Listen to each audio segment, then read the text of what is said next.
Hello, I'm Linda K. Gifford. I am a childhood sexual assault survivor and the author of Call It Assault. I'm also a neurolinguistic practitioner specializing in childhood sexual assault and cPTSD, meaning complex PSD, and also relational sexuality, meaning I work with individuals and couples who are um, hoping to improve their intimate lives and their lives together as a couple. So there's a lot to unpack because cPTSD is a little understood concept. We've only just coded for complex cPTSD instead of just PTSD. And while they present very similarly, there's very big differences in the treatment and the scope of the experience. So while in PTSD, post-traumatic stress syndrome, and complex post-traumatic stress syndrome, you experience, you get taken back into the moment. You have triggers in life and just thoughts in your own mind. It can be nothing at all. That suddenly it feels like the past is playing like reality again. And it's very, very disconcerting. When it's complex post-traumatic stress syndrome, there's the added element of you have ingrained for many years in childhood, you've developed a different not a different, everyone has a different neural net of different brain, right? There are similar patterns, and we can see patterns in those who have not been assaulted or subjected to other types of complex trauma in childhood and those who have. And there's a big difference. There's a big difference. You can see that the limbic system's response, the fight, flight, or freeze response, is like high gear. And the processing, thinking, memory parts are, I don't want to do that. So we're going to learn how to dissociate really well. So I'm skipping all over the place, but that's why we're going to take this apart piece by piece. Oh, I just caught myself on my bracelet. That's not good. Almost everything I wear is from the Women Artisans of Sweet Shopping group, which I had to just hide. It's still there, but the tax laws just changed. Thank you.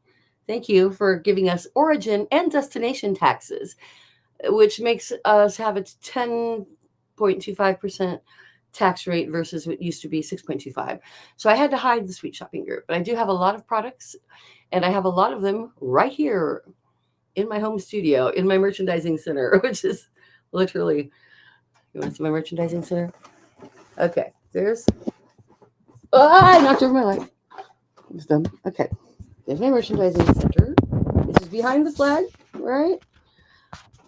Those shelves are full of products, as are other places in my home. And I do host those nastywomen.com talk. I say the .com because I want you to remember that. But it's Those Nasty Women Talk. And I bought it all the way back in like 2016 and really didn't do anything with it. I used it as a store name and sold products for women's, meditation and bath salts and relief. But now we're going full podcast with Those Nasty Women, and it's tomorrow at 4:00. But today, back to, we are restarting the Thrive in Spades 6 Steps from Trigger to Happy program. The workbook is going to look like this. It's all coming out soon. Everything was finished, but then I got like way bigger, better equipment, stuff, staff, publicist. Publicist wants 60 endorsement letters out for the letters out requesting endorsement all at once. So I'm working on that right now. And I'm scheduled to appear on over 70 podcasts, TV shows, and a couple of print magazines over the next year. Promoting this. Call It Assault. This is my book. My continuing efforts to survive childhood, sexual grooming, and assault. And if you're here, you probably are trying to do that thing too. I want to note, the workbook is just a workbook. The entire program is in this book. You don't have to buy 2 books. The workbook is just if you want something that's interactive or a paper book to actually write in. Um, but that being said, SPADES is my acronym for what I realized I do to, I mean, obviously I'm successful. I don't mean that in a weird, boastful way. I mean, I'm a songwriter. I've got an IBMA songwriter credit on a album of the year award-winning album. I've managed to write my songs and play. I have had my online store since 2017 and the mall store up until the pandemic, shortly before that.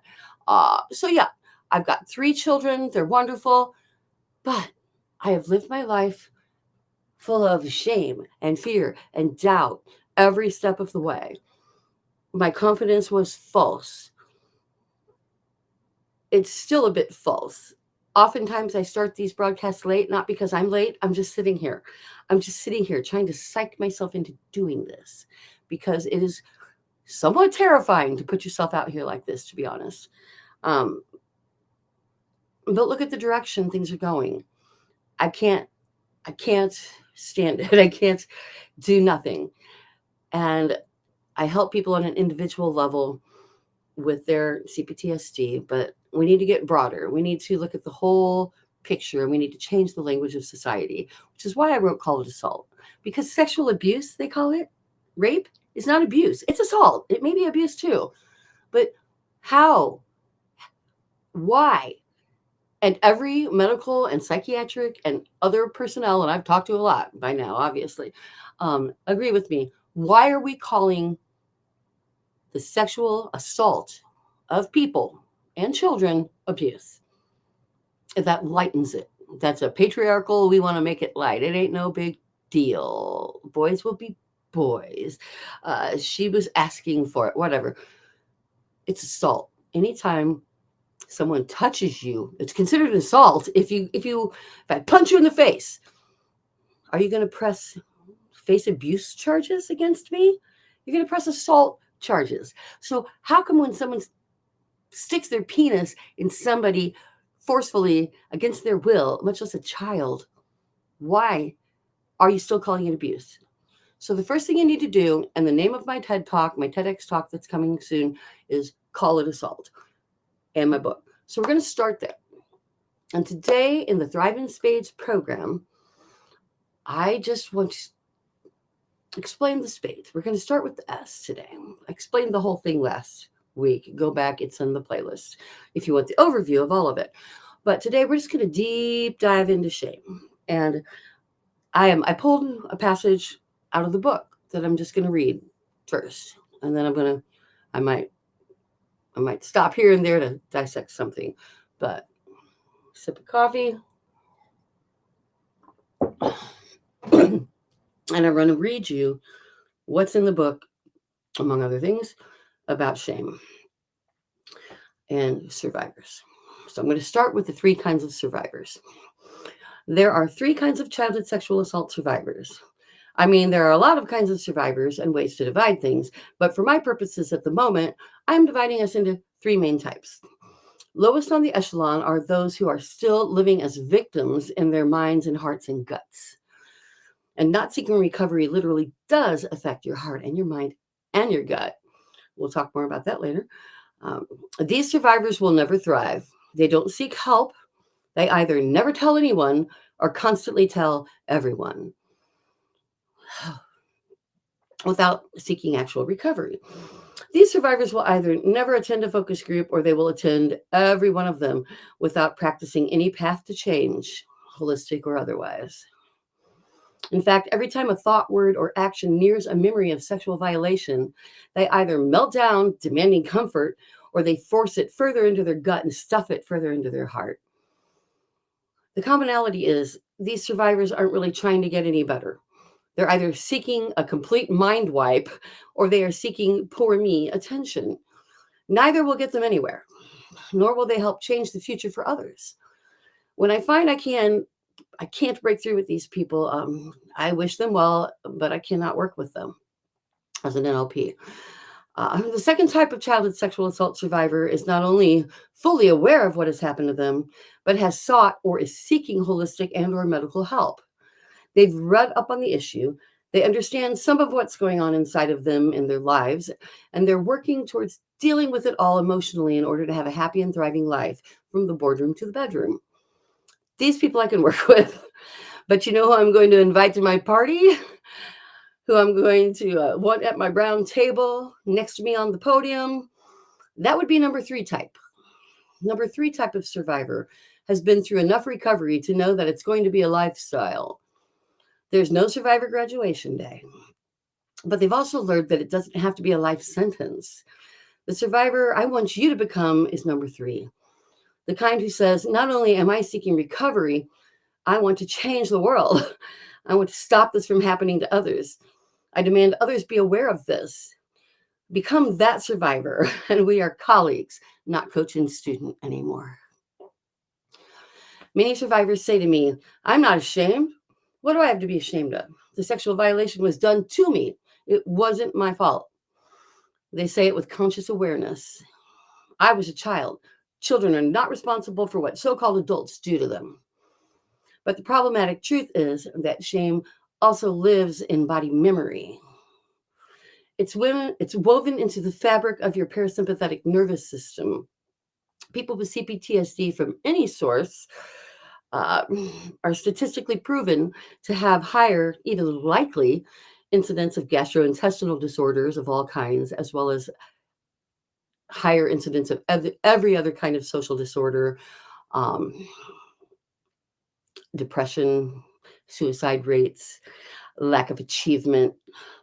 So while my focus is on childhood sexual assault related complex post-traumatic stress disorder, it's a mouthful, it's important to note that one can get cPTSD from other detrimental childhood situations, such as living in a war zone, living in extreme poverty, being food or attention deprived, and living with substance addicted or otherwise abusive parents and guardians.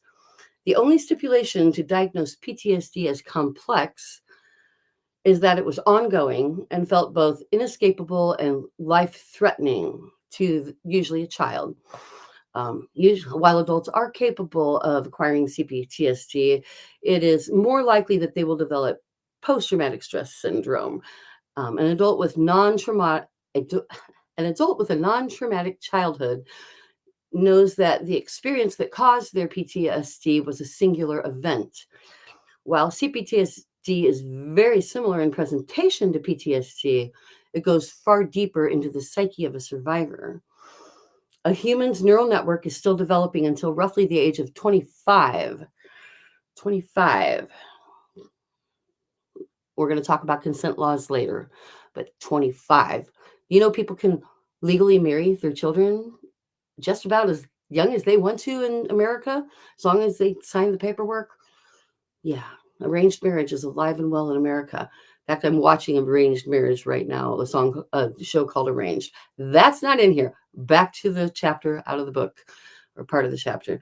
So I said a human's neural network is still developing until roughly the age of 25.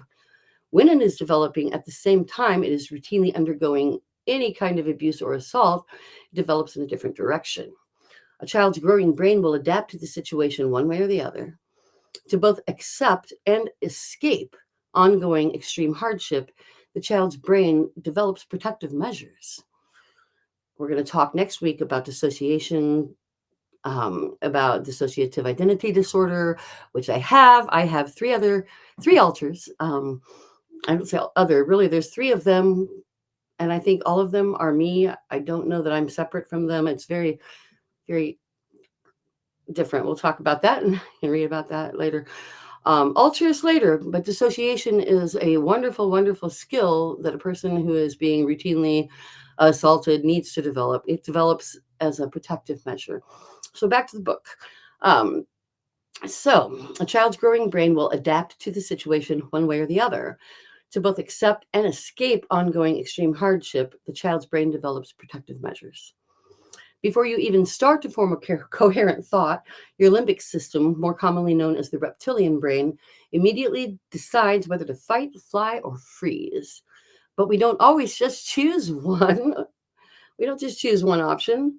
In the case of a person who has felt trapped and endangered for much of their life, they often try to fight, fly, and freeze all at the same time, causing chaos. These look like panic attacks. This is what I call jumping into the rabbit hole of crazy. Crazy being a rude label for survivors like myself, so let's call it the rabbit hole of indecision instead. Next week, when we dissect about the P in spades, separating the past from the present, we're going to go far, deep, and wide into sensing the rabbit hole is near and what to do about it, how to stay out of the rabbit hole of crazy. Excuse me, indecision. In addition to the physiological effects on the brain and social development, children who are being abused or assaulted physically, emotionally, or sexually start to think that if they were better or if they were more lovable or simply enough, then the abuse wouldn't happen and their shame grows. My own father was a Methodist minister and working at the high school as a counselor in my very small town. He was a great, loving, and kind man. Therefore, I determined that God must hate me and subject me to this emotional and physical torture. At that point, I gave up my belief in God until I cursed him out so many times over the years that I figured I must believe in something and went about that quest to figure out what I actually did believe in. But that's another book entirely. So, subconscious beliefs develop in a child when undergoing ongoing duress are that the sexual part of you is bad. Shame manifests often in the bedroom. And the problem with that is the person manifesting the shame in the bedroom usually doesn't know that they are doing it. They are either low in libido, walking away from the book here now. While you think that you've got a handle on shame, it manifests in your parasympathetic nervous system. It manifests in your body. And when you are in intimate situations, you may dissociate, go away. You may, I did a combination of that and become a performance artist. More like in sexual activity for most of my life, I felt like I was watching. I felt like I was watching and trying to do the things I was supposed to do, but I didn't feel involved in it at all. As far as emotionally, that is not to say I didn't love or want to love my partners, but I didn't understand that there was a deeper interaction possible because I was so bound by my own shame that I thought I was a gross person, that a good person, a nice, kind, wonderful person like my husband now, they could never want me or love me. But fortunately, through years of recovery, working on this book, and then meeting and marrying my husband, I have discovered the whole gamut of true intimacy. It literally sent me back to the drawing board on my book after I discovered the feelings that come when you are intimate with someone that you want to be intimate with for the first time. Now, granted, through most of my adult life, I chose the sexual experiences that I had. I chose the 3 men I married and divorced myself. But what I didn't understand was I wasn't choosing based on a criteria that was serving me. I was trying to be something for someone else. I was trying to win over someone's and by living up to their expectations. And when I inevitably chose poorly and could not do that, not dissing my exes, chose poorly for me. Not saying anything bad about them. That's another book. We won't go there though. Seriously, we won't go there. Everyone did the best that they could. We've all got our baggage. But when we marry people with similar baggage or complementary baggage, it makes a big difference. And it takes an incredibly emotionally secure person to hook up permanently with someone with cPTSD. Because like I said, there's no graduation day. There's no survivor ball. Well, we could still have a survivor ball, I suppose. Let's do that actually. But what I can tell you is there are techniques that you can use to separate yourself from the past. And we're going to really dive into that next week. So I want to kind of preface that, tease that, because it's the next week is going to be the most important. We might even need 2 days next week because it's the most important, hard thing to do.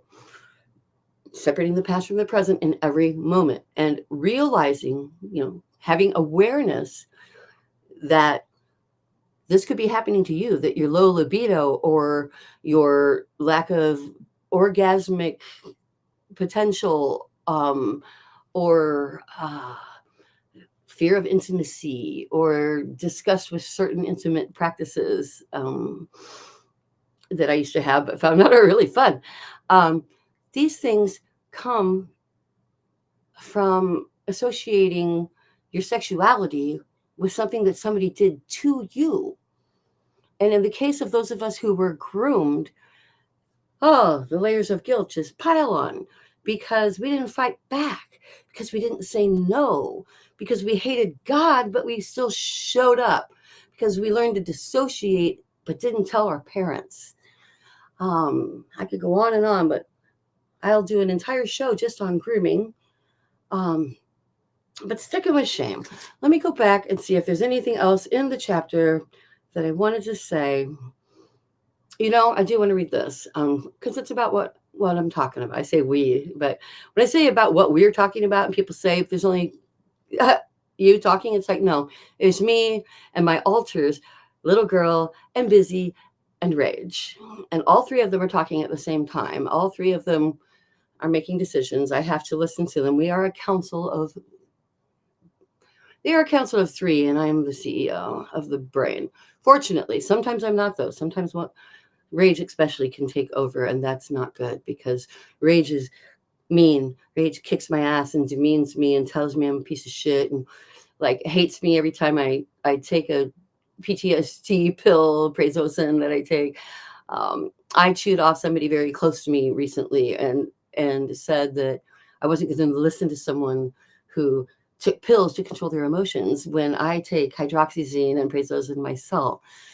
There's a person who can take over name rage, and that person is the one that I am the most wary of and trying to keep in my forefront.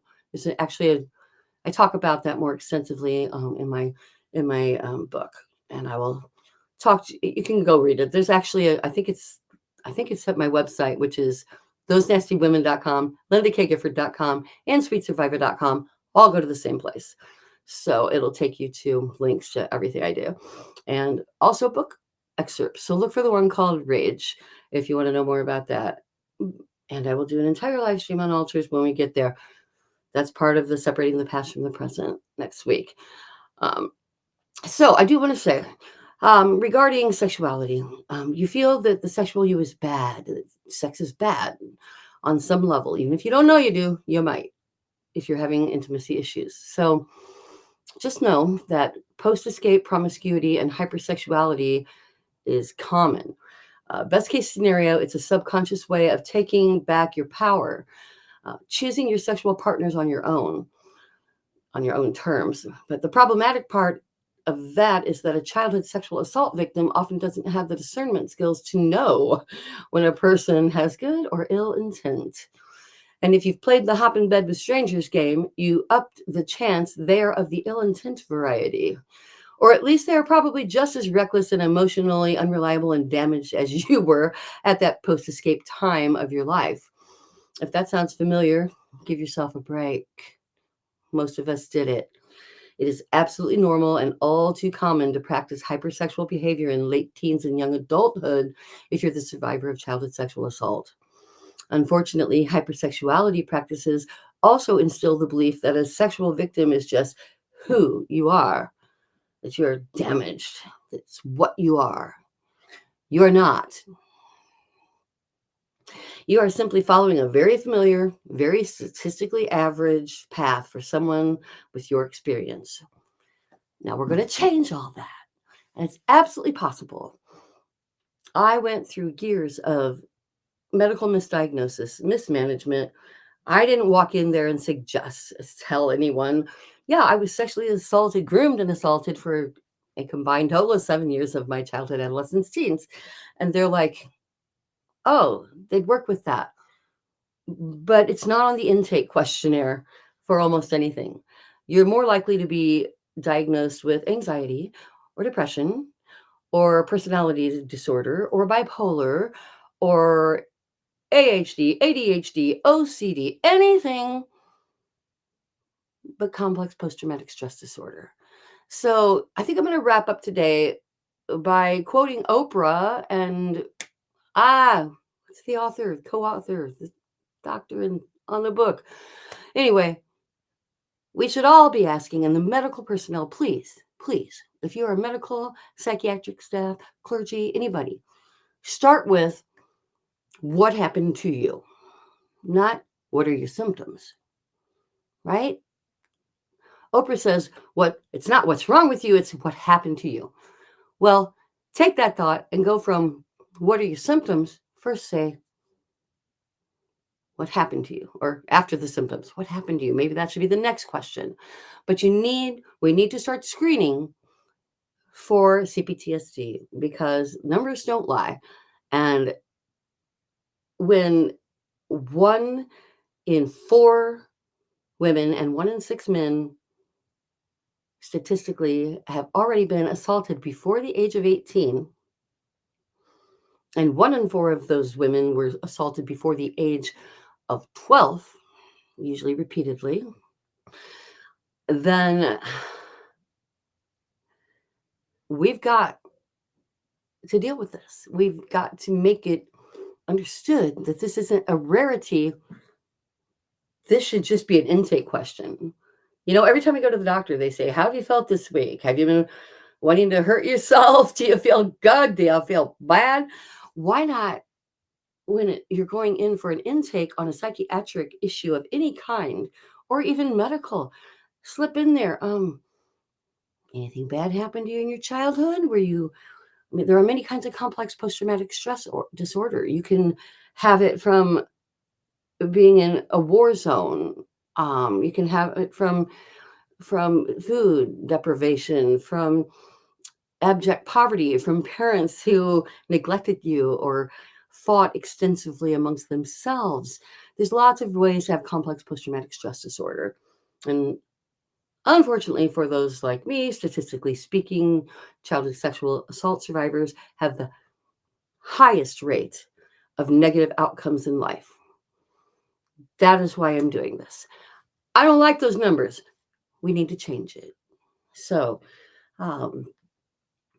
maybe tell the people who matter in your life what happened to you before you pop the next pill, before at your next doctor's appointment. Maybe see if cPTSD isn't the cause, because antidepressants exacerbate the problem. They don't help it. The same with bipolar, the same with personality disorder. Those kind of drugs level you out to where you don't learn to balance your emotions. You don't learn to accept the highs and the lows, feeling grief and feeling joy, feeling ecstasy and orgasms.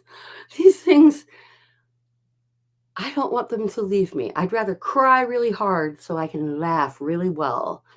I'd rather have a really sad day and an orgasmic night than level everything off to where nothing matters. But I'm okay. Is that really living? Is that thriving? Or is that just managing? If someone told you have to be on a drug for the rest of your life for any of those things, they're wrong. And the medical establishment is changing. They're coming behind me, and there's so much out there. Just go on YouTube and start watching videos from the leading scientists in the world, and the leading doctors, the cutting edge people, and you will see that they're alarmed at the overuse and over prescribing of antidepressants and serotonin reuptake inhibitors and such. That's not going to help a person with complex post-traumatic stress syndrome.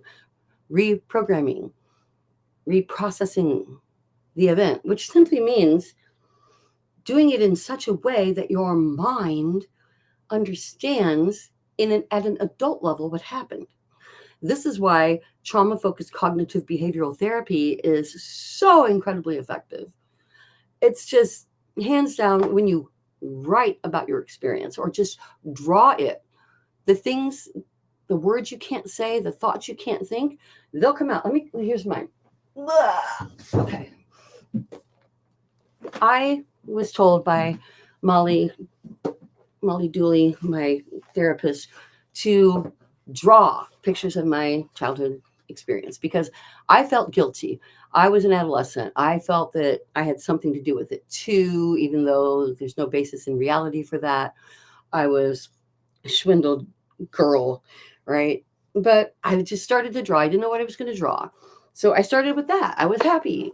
I liked my assailant. I thought he was a nice guy. He had a super cool car who I later ended up driving when I got older. Briefly, he talked to me. He's always working on the car. I'm a fourth child, younger than that. My dad's principal of high school. At that time, he was a counselor turned principal, and he was very wonderful and loving, but he didn't have time to talk to me, and nobody was looking for people being sexually assaulted.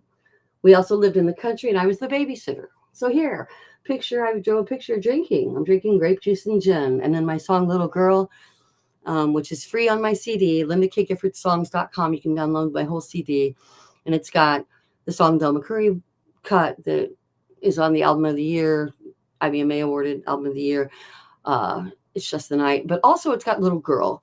And that is the song that started my entire book. And Little Girl, she's like singing grape juice and gin, kitty cocktails again. Watch the pretty little doll's head spin. Perverted lies, he blamed her eyes and took her through her strangled cries. And now she can't stop the voice in her head that says, I might be better off dead. She can't stop the voice in her head that says that I might be better off dead. So the song is, I realized I drew the scene from my song that I'd written years and years before I ever drew this picture. I'm drinking grape juice and gin. I'm sitting at the table with my assailant and somebody else. I don't remember who. Just remember that.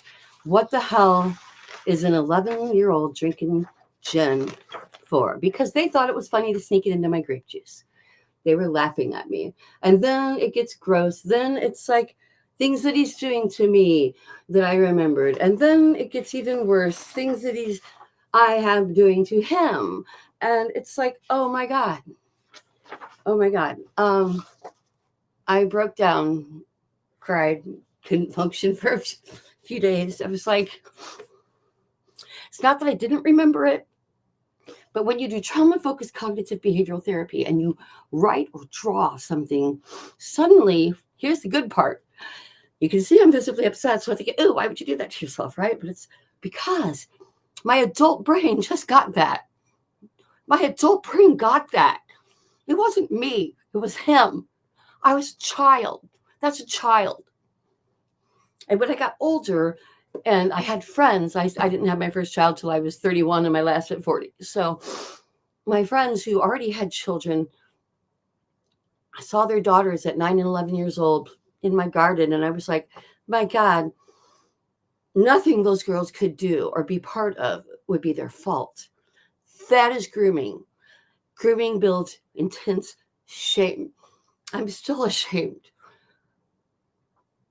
Even though I know the shame is not mine. That's why I say there's no survivor graduation date, but it helps very, very much to go through and remind myself the shame is not mine.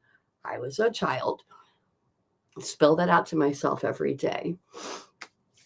But I need to go further than that. I need to educate and advocate, which is the E in spades, because we need to change the world. So that's why we're here. I want you to be on board. I want you to be on board. So I was saying trauma-focused cognitive behavioral therapy will do so much for you that you'll be able to give up the pills, tapering them down, obviously, with proper medical supervision. I am not a doctor, and you don't quit anything without being under your doctor's care. That being said, if you talk to your doctor and they're unwilling to work with you on this, you might consider another doctor. But definitely, doctor's care, disclaimer, disclaimer, I am a neurolinguistic practitioner, something which anybody can call themselves, which is unfortunate. And I really want there to be certification programs. So I'm all for that. I'm studying it, have studied it extensively myself, and will continue to do so probably till I'm dead. But you can make changes to where, like now, I can say and do to strangers something I used to hid for decades. Oh, yeah, I've got this book coming out. I'm a childhood sexual assault survivor. Yeah, I need to change that thing. I don't break down.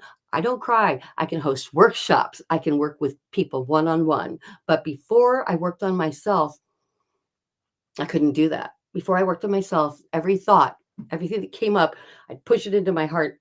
I'd shove it into my gut. I'd try not to think about it. I try not to let anyone know. And I'd smush it down. And that's like living life standing on there's a imagine a very strong coil that's pushed into the ground and you're standing on top of it and it's going to go boing.